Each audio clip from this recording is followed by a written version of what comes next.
ഞാൻ 26 വർഷങ്ങൾക്ക് ശേഷം ലോ പ്രാക്ടീസ് ചെയ്ത ഞാൻ തുടങ്ങിയ ഒരാളാണ്. അതായത് എൻറോൾ ചെയ്തത് 98-ൽ. പിന്നൊരു 2.5 കൊല്ലത്തോളം പ്രാക്ടീസ് ചെയ്തു. അതിനുശേഷം ഫാമിലിയായി, കുട്ടികളുടെ കാര്യങ്ങളൊക്കെ നോക്കി പിടിച്ച് നടക്കുമായിരുന്നു. ഇപ്പോൾ കുട്ടികളൊക്കെ ഒരുവിധം വലുതായി, ഓരോരുത്തർ, ഒരാൾ ജോലി ചെയ്യുന്നു, ഒരാൾ അടുത്ത് തന്നെ ജോലിക്കാവും. അപ്പോൾ ഞാൻ വിചാരിച്ചു ഇനിയിപ്പോൾ എനിക്ക് അങ്ങനെ വലിയ കടമകളൊന്നും ചെയ്യാനില്ല. പാരൻറ്റ്സ് രണ്ട് സൈഡും, ഹസ്ബൻഡ് സൈഡും അതെ, എൻ്റെ സൈഡിലും പാരൻറ്റ്സ് 4 പേരും ജീവിച്ചിരിപ്പില്ല. അങ്ങനെ ഞാൻ ജോലി സ്റ്റാർട്ട് ചെയ്തു. അപ്പോൾ ഒരു മാസമായി ഞാൻ പോയിക്കൊണ്ടിരിക്കുന്നു ഒരു ഓഫീസിൽ. വളരെ തിരക്കുള്ളൊരു ഓഫീസാണ്. ഡിവോഴ്സ് കേസാണ് അവിടെ മെയിനായി നടത്തുന്നത്. അപ്പോൾ മെയിൻലി ഡിവോഴ്സ്. ഞാൻ ഈ ഒരു മാസം പോയതിൽ പഠിച്ച കുറച്ച് കാര്യങ്ങളുണ്ട്. അതാണ് ഞാൻ ഈ വീഡിയോയിൽ പറയുന്നത്. ഒന്ന്, ഞാൻ 99-ൽ സ്റ്റോപ്പ് ചെയ്യണ കാലത്ത്, പ്രാക്ടീസ് സ്റ്റോപ്പ് ചെയ്യണ കാലത്ത് ഫയലിംഗ് ഒന്നുമില്ല. ഇപ്പോഴാണെങ്കിൽ ഫയലിംഗ് ഉണ്ട്. ഫയലിംഗ് എന്താണെന്ന് വെച്ചാൽ, കോടതികളിൽ നമ്മൾ ചെന്ന്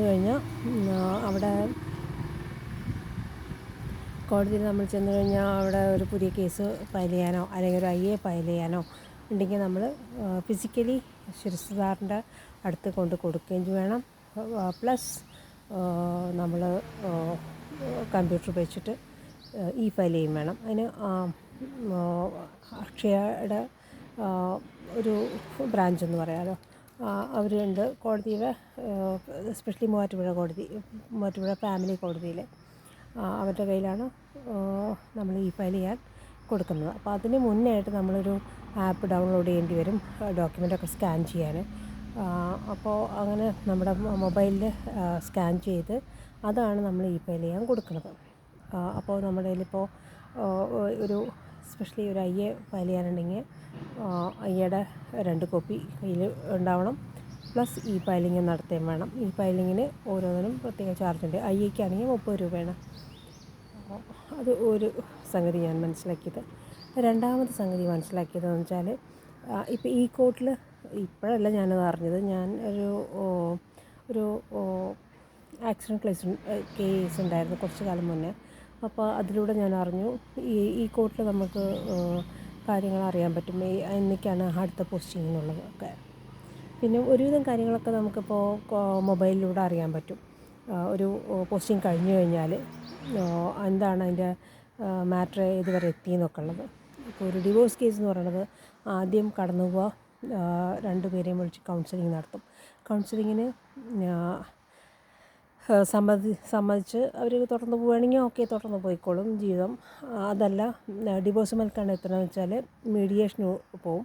മീഡിയേഷനും 2 വട്ടം മീഡിയേഷൻ അല്ലെങ്കിൽ 3 വട്ടം മീഡിയേഷനൊക്കെ ഉണ്ടാവും. അത് ഇറ്റ്സ് അപ് ടു മീഡിയേഷൻ നടത്തുന്ന ആൾ അല്ലെങ്കിൽ പാർട്ടീസ്.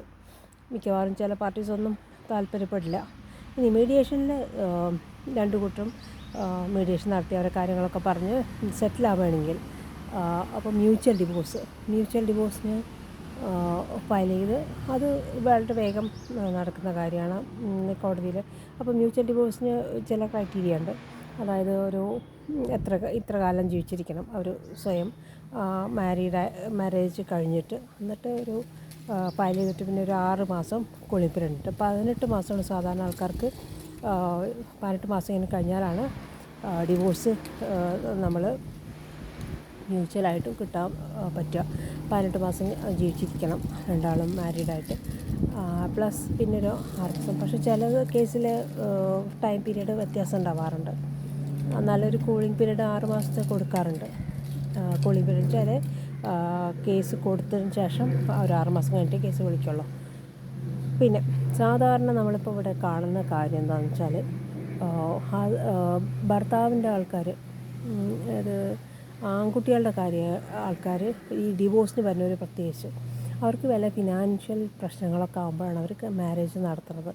നേരെ ആ പെണ്ണിൻ്റെ സ്വർണവും കാര്യങ്ങളൊക്കെ, സ്വർണം അല്ലെങ്കിൽ ക്യാഷ്, അതൊക്കെ ചോദിച്ച് വാങ്ങണവരുമുണ്ട്, ചോദിക്കാതെ കിട്ടുന്നവരുമുണ്ട്. കിട്ടുന്നതെന്ന് വെച്ചാൽ അവർക്കല്ലത് കൊടുക്കുന്നത്, പെണ്ണിൻ്റെ കയ്യിൽ നിന്ന് വരുന്നത്, പെണ്ണിൻ്റെ വീട്ടിൽ നിന്ന് കൊണ്ടുവരുന്നത് പെണ്ണിന് മാത്രം സ്വന്തമാണ്, അല്ലെങ്കിൽ അവൾക്ക് ഗിഫ്റ്റായി കിട്ടുന്നത് അവൾക്ക് മാത്രം സ്വന്തമാണ്. അതിൽ ഒരു അർത്ഥത്തിലും ഹസ്ബൻഡിൻ്റെ വീട്ടുകാർക്കോ യാതൊരു അവകാശവും ഇല്ലാത്തതാണ്. അത് ഇതുവരെ മനസ്സിലാക്കാത്ത ആൾക്കാരാണ് ഭൂരിഭാഗം. എന്നിട്ട് പിന്നെ അത് കയ്യിൽ വാങ്ങി വെക്കും. ഇപ്പോൾ ഡിവോഴ്സ് കേസ് അടക്കാത്ത ആൾക്കാരുടെ സ്വർണവും ഹസ്ബൻഡ് സൈഡിലുള്ളവർ വാങ്ങി വെച്ചിട്ടുണ്ടാവും. അതിന് പകരമായിട്ട് ഒന്നും തന്നെ ചെയ്തിട്ടുണ്ടാവില്ല. ലാൻഡ് വാങ്ങിച്ചു കൊടുക്കുക, അല്ലെങ്കിൽ വേറെ എന്തെങ്കിലും ബിസിനസ്സിലേക്ക് ഇടുക, അങ്ങനത്തെ ഒന്നും ചെയ്തിട്ടുണ്ടാവില്ല. ചുമ്മാ അവരുടെ കടം വീട്ടാനോ അല്ലെങ്കിൽ അവരുടെ ബിസിനസ്സിലേക്ക് കടം എടുപ്പിക്കുക. അത് നമ്മളൊന്നും എക്സ്പെക്റ്റ് ചെയ്യാൻ പറ്റില്ല. അത്ര കോടിക്കണക്കിന് ആണ് ചിലർ ഹസ്ബൻഡ് സൈഡിൽ നിന്ന് ലോൺ എടുക്കാൻ പറഞ്ഞിട്ട് അവരുടെ ഹസ്ബൻഡ് സൈഡിലുള്ള ബിസിനസ് അപ്ഗ്രേഡ് ചെയ്യാൻ വേണ്ടി ലോൺ എടുക്കാൻ ഗേൾസിനോട് പറഞ്ഞത്. അപ്പോൾ ചില ഗേൾസ് അതിലൊക്കെ പെട്ട് അങ്ങനെ വീണ് കിടക്കുന്നുണ്ടാവും. മാരേജ് ഇങ്ങനെ കണ്ടിന്യൂ ഉണ്ടാവും, നല്ല സാരി കൊടുത്ത് പുറത്ത് പോകുന്നുണ്ടാവും, വിവാഹങ്ങൾ പങ്കെടുക്കുന്നുണ്ടാവും. നമ്മളിതൊന്നും പുറത്തറിയില്ല. അവർക്ക് മൊത്തമായിട്ട് ലോൺ വരും, അടക്കും, ജപ്തി വരും, അതൊക്കെ നടക്കുന്നുണ്ട്. ഇതല്ലാത്ത ഒരു ഗേൾസ് സമ്മതിക്കില്ല. അപ്പോൾ പ്രശ്നങ്ങളായി. ലോൺ എടുക്കാൻ സമ്മതിക്കാത്ത പല കേസുകളും ഉണ്ട്. അതുപോലെ ഈ വീട് വയ്ക്കാമെന്ന് പറയും, അല്ലെങ്കിൽ EMI ഉപയോഗിച്ച് കാർ എടുക്കാമെന്ന് പറയും. എന്നിട്ട് ഇത് അവളുടെ പല സ്വർണ്ണമൊക്കെ വാങ്ങിയിട്ടുണ്ടാവും. അങ്ങനെ കുറേ കേസുകളുണ്ട്. പിന്നെ ക്രൂവൽറ്റി, അത് വിവാഹത്തിൽ ഏകദേശം ക്രൂവൽറ്റിയൊക്കെ പറഞ്ഞ മാതിരിയാണ്. അപ്പോൾ നമ്മൾ വിചാരിക്കാൻ ഡിവോഴ്സ് നടക്കാത്ത വീട്ടിലൊന്നും ക്രൂവൽറ്റി ഇല്ലയെന്ന്. അല്ല, ക്രൂവൽറ്റി ഉണ്ട്. അത് ഒന്നുകിൽ ഗേൾസ് റെക്കഗ്നൈസ് ചെയ്യണില്ല, അതല്ലെങ്കിൽ അത് ക്രൂവൽറ്റിയാണെന്ന്, അതല്ലെങ്കിൽ ഇങ്ങനെയൊക്കെ തന്നെയാണ് ജീവിതം എന്ന് വിചാരിച്ചവരായിരിക്കും. കാരണം അവർ വരുന്ന വീട്ടിൽ നിന്നും അവരുടെ സ്വന്തം വീട്ടിലും അച്ഛൻ അമ്മേനെ തന്നെ കണ്ടിട്ടാവും വളർന്നിട്ടുണ്ടാവുക. അല്ലെങ്കിൽ ഇപ്പോൾ ഹസ്ബൻഡ് സൈഡിലായാലും അച്ഛൻ അമ്മേനെ തന്നെ കണ്ടു വളർന്ന ഒരു മകന് മനസ്സിലാക്കാനാവില്ല ഞാൻ എൻ്റെ ഭാര്യനെ തല്ലാൻ പാടില്ല എന്ന്. അപ്പോൾ അങ്ങനത്തെ കുറേ ഇഷ്യൂസൊക്കെ ഉണ്ട്. അത് ഒരു സോഷ്യൽ കൗൺസിലിംഗ് തന്നെ വേണ്ടി വരും ആൾക്കാർക്ക്. ഒരു പ്രീ മാരേജ് കൗൺസിലിൻ്റെ കൂടെ സെക്ഷൽ ലൈഫ് മാത്രമല്ല പഠിപ്പിക്കേണ്ടത്, എങ്ങനെ വൈഫിനെ റെസ്പെക്റ്റ് ചെയ്യും, അല്ലെങ്കിൽ എങ്ങനെ ഹസ്ബൻഡിനെ റെസ്പെക്റ്റ് ചെയ്യും. ഓരോരുത്തരുടെ ഫിനാൻസ് ഓരോരുത്തരുടെ കയ്യിൽ മാത്രമാണ്. അതായത് ഒരാളുടെ ഫിനാൻസ് എടുത്തപ്പോൾ സപ്പോസ് ജോലിക്ക് പോകുന്നൊരു സ്ത്രീ ഉണ്ടെന്ന് വെച്ചോ, അവൾ 1-ാം തീയതി അവളുടെ ശമ്പളം കൊണ്ടുവന്ന് ഹസ്ബൻഡിൻ്റെ കൈ കൊടുക്കണം. കാരണം ഹസ്ബൻഡാണ് വീട്ടിലെ കാര്യങ്ങളൊക്കെ നടത്തുന്നത്. അപ്പോൾ ഫുൾ എമൗണ്ട് അവൾ കൈ കൊടുന്ന് കൊടുക്കണം. പലരുടെ ATM കാർഡ് തന്നെ ഹസ്ബൻഡിൻ്റെ കയ്യിലാണ്. അങ്ങനെയൊക്കെയാണ് കാര്യങ്ങൾ ഞാൻ മനസ്സിലാക്കിയത്. പിന്നെ കോടതിയിലാണെങ്കിൽ ഡയറി എന്ന് പറയുന്ന ഒരു ഇതുണ്ട്. അതിൽ നമുക്ക് നമ്മുടെ ഓരോ ദിവസത്തെ പോസ്റ്റിംഗ് എന്ന് വെച്ചാൽ അടുത്ത കേസ് വിളിക്കുന്നത് എന്നാണെന്ന് നമുക്കറിയാൻ പറ്റും. ഡയറി കോടതി പിരിഞ്ഞു കഴിഞ്ഞാൽ അവർ വാതിലിൻ്റെ അവിടെ വയ്ക്കാറുണ്ട്. അത് നോക്കിയാൽ അറിയാൻ പറ്റും. ഇനി അത് അറിഞ്ഞാൽ തന്നെ ഈ കോർട്ടിൽ നോക്കിയാൽ അറിയാൻ പറ്റും. പിന്നെ ഞാൻ അറിഞ്ഞ കാര്യങ്ങൾ, ഡിവോഴ്സിന് കണ്ടസ്റ്റ് ചെയ്യണമെങ്കിൽ 6-7 കൊല്ലം നടക്കേണ്ടി വരും ഡിവോഴ്സ് കിട്ടാൻ. പലതരത്തിൽ, അതായത് ഇപ്പോൾ ഇന്നൊരു കേസുണ്ടായിരുന്നു. അതിലങ്ങനെ ചില ഒബ്ജക്ഷൻ ഫയൽ ചെയ്യാൻ സമയം ചോദിച്ചു ഓപ്പോസിറ്റ് കൗൺസിൽ. അപ്പോൾ അങ്ങനെ ഒത്തിരി സമയം കോടതിയിൽ തന്നെ വേസ്റ്റായി പോകും. പിന്നെ നമ്പർ ഓഫ് കേസസ് ഇപ്പോൾ കൂടി വരികയാണ്. കോടതിക്ക് ഒന്നും ചെയ്യാൻ പറ്റില്ല, കാരണം എല്ലാവരുടെ കേസ് കൊടുക്കണമല്ലോ. അപ്പോൾ അങ്ങനെ വരുമ്പോൾ പിന്നെയും വൈകും. അപ്പോൾ 6-7 കൊല്ലമൊക്കെ എടുക്കുന്നുണ്ട് ഒരു കേസ് സെറ്റിലാവാൻ. ഔട്ട് ഓഫ് കോർട്ട് സെറ്റിലാവാൻ ഏറ്റവും ബെസ്റ്റ്. എന്നിട്ടൊരു ഡിക്ലറേഷൻ, ഇപ്പോൾ മുസ്ലിംസ് അങ്ങനെയാണ് ചെയ്യണത്. ഔട്ട് ഓഫ് കോർട്ട് സെറ്റിലായിട്ട് ഡിവോഴ്സ് സെറ്റിലാവും. എന്നിട്ട് കൊടുക്കാനുള്ള വാങ്ങാനുള്ളതൊക്കെ വാങ്ങിച്ചെടുക്കും. അത് കഴിഞ്ഞ് കോടതിയിൽ നിന്നൊരു ഡിക്ലറേഷൻ വാങ്ങിയാൽ മതി മുസ്ലിംസിന്. ഹിന്ദുസിൻ്റെ കാര്യവും ക്രിസ്ത്യൻസിൻ്റെ കാര്യമാണ് കഷ്ടം.